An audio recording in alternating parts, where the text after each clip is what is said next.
ചേട്ടാ ഇത്? കൈവിട്, കൈവിടാൻ, കൈവിടാൻ.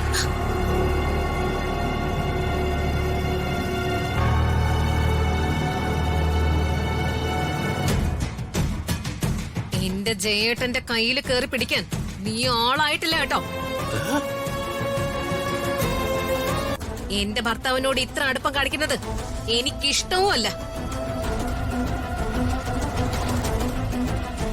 ചേച്ചി ഞാൻ... നീ എന്താടി പറഞ്ഞേ? എന്റെ ഭർത്താവ് എന്നെ തല്ലുകയോ കൊല്ലുകയോ ചെയ്യട്ടെ, അതിനുള്ള അവകാശം അങ്ങേർക്കുണ്ട്. അതിന് നിനക്കെന്താടി? ആ രമ്യയെ രാജു കല്യാണം കഴിച്ചിരുന്നെങ്കിൽ ഇന്ന് ഈ കുടുംബം രക്ഷപ്പെടുമായിരുന്നു. ശ്രീക്കും ഹരീഷിനും അന്തസ്സായിട്ട് ആ രുക്മിണി ആന്റിയുടെ വീട്ടില് ജീവിക്കായിരുന്നു. എന്റെ ജയേട്ടൻ രമ്യയുടെ ബിസിനസ്സിൽ പങ്കാളിയാവുമായിരുന്നു. ഈ നശിച്ച വാടക വീടിന് പകരം ഞങ്ങക്ക് സ്വന്തമായിട്ട് ഒരു വീടും കിട്ടുമായിരുന്നു. ഞങ്ങളുടെ എല്ലാവരുടെയും ജീവിതം തകർത്തത് നീയാ. നീ ഒറ്റ ഒരുത്തി.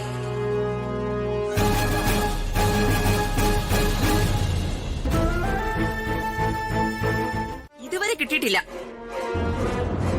പാലും പഞ്ചസാരയൊക്കെ മേടിക്കാനേ അവള് സൂപ്പർ മാർക്കറ്റിൽ പോയിരിക്കല്ലേ? 1.5 മണിക്കൂറൊന്നും ആയില്ലല്ലോ ചായ ചോദിച്ചിട്ട്. ഞാനിവിടെ കേട്ടിരിക്കായിരുന്നില്ലേ? നീ അല്ലെങ്കിൽ നിന്റെ ഭാര്യ ന്യായീകരിക്കല്ലേ ഉള്ളൂ. ന്യായീകരിച്ചതൊന്നും അല്ല ചേച്ചി. അവക്ക് ചായ എടുക്കാൻ ഒരു സമയം വേണ്ടേ? ഇവളുടെ ഈ ദേഷ്യത്തിന്റെ കാരണം എനിക്കറിയാം.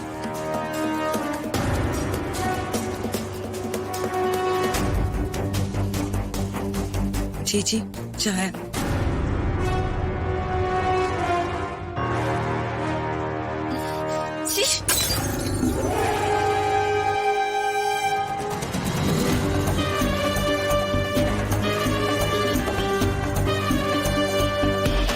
ഇതെന്താ മാട്ട വെള്ളം? ചൂടുമില്ല, മധുരവും ഇല്ല, തണുപ്പും ഇല്ല. എന്താടി നീ എന്നെ കളിയാക്കുവാണോ? എന്റെ ഭാര്യ നിങ്ങളുടെ വേലക്കാരിയൊന്നും അല്ല. അവളോട് ആജ്ഞാപിക്കാനും തട്ടിക്കയറാനും വന്ന എന്റെ സ്വഭാവം മാറും. ഇവളോട് ഓടി വിളിച്ച് വന്നതൊന്നും അല്ല. നല്ല അന്തസ്സായി, നല്ല തറവാട്ടിന്ന് ഞാൻ കല്യാണം കഴിച്ചുകൊണ്ടുവന്ന പെണ്ണ ഇവള്. ഞാൻ കുറെ നാളായി ഇത് കാണുന്നു. എന്റെ ചേച്ചിയാണെന്ന് കരുതിയേ ഇവള് ക്ഷമിക്കുന്നതിനൊരു പരിധിയുണ്ട്.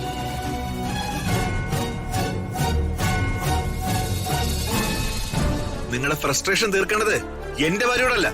ഇങ്ങനെ ഇവിടെ കിടന്ന് അലക്കാൻ മാത്രം ഇവിടെ എന്താ ഉണ്ടായത്?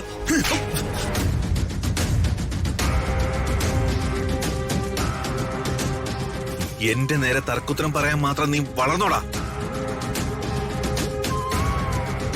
നീ വിളയാടുന്നതൊക്കെ നിന്റെ അമ്മയുടെ മുമ്പിൽ മതി, എന്നോട് വേണ്ട.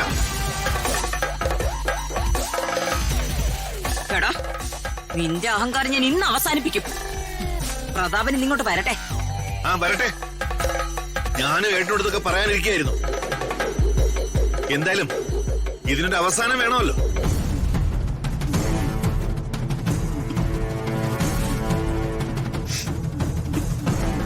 നീ കരയാതെ മോളെ, ഇവിടെ നടന്നതെല്ലാം ഞാൻ കേട്ടു.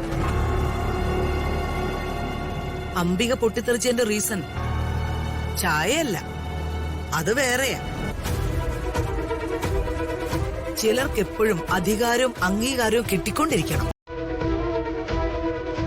ഭരിക്കാനിറങ്ങിയവർക്ക് ഭരണം കയ്യിന്ന് പോയാ കണ്ടിട്ടില്ലേ? വലിയ ധാർമ്മിക രോഷം. അംബിയക്ക് എല്ലാം അടിച്ചമർത്തി ഭരിക്കുന്നൊരു ശീലമുണ്ട്. എല്ലാ കാലത്തും അത് വിലപ്പോകില്ലെന്ന് അംബിക തിരിച്ചറിയണം. എന്റെ അമ്മ ചോദിച്ചാൽ നിങ്ങളാരാ? മിണ്ടാതിരിക്കണ കേൾക്കാം. ശേഖരനെ നിന്റെ കരണം നോക്കി അടിച്ചതേ ഉള്ളൂ. എന്റെ നേരെ വന്നാലേ പൂക്കെടുത്ത് ഞാൻ പൊട്ടിച്ചു കളയും. നിന്റെ അമ്മയുടെ ദേഷ്യം ഞാൻ ഇപ്പൊ മാറ്റിത്തരാം. ഈ വീട്ടിൽ എന്ത് നടന്നാലും അംബിക പോലീസ് നായെ പോലെ അത് മണത്ത് കണ്ടുപിടിക്കും. ചില കാര്യങ്ങൾ എന്നോട് ചോദിച്ചു, ഞാനത് പറഞ്ഞില്ല.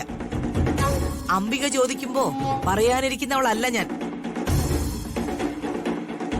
ഞാൻ പറയുമ്പോ സൗകര്യം ഉണ്ടെങ്കിൽ അംബിക കേട്ടാ മതി. അംബികയ്ക്ക് അറിയാവുന്നുള്ളതും അത് കേട്ട ജീവിതാവസാനം വരെ ഉറക്കം നഷ്ടപ്പെടുന്നതുമായ ഒരു കാര്യം ഞാൻ ഇപ്പൊ പറയാം. എന്റെ സൂര്യമംഗലം കോവിലക ഉൾപ്പെടെ എല്ലാ വീടുകളും എല്ലാ സ്വത്തുക്കളും ഞാനേ ഋതുമോളുടെ പേരിൽ എഴുതി കൊടുത്തു.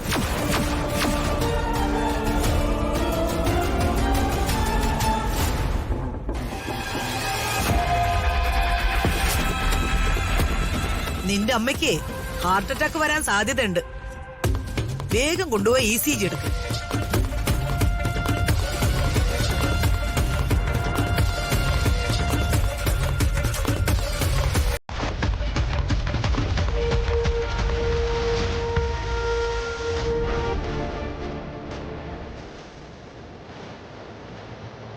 ദൈവേ, ഇപ്പൊ അങ്ങനെയാ. പിന്നത്തേക്ക് ഒന്നും വെക്കില്ല.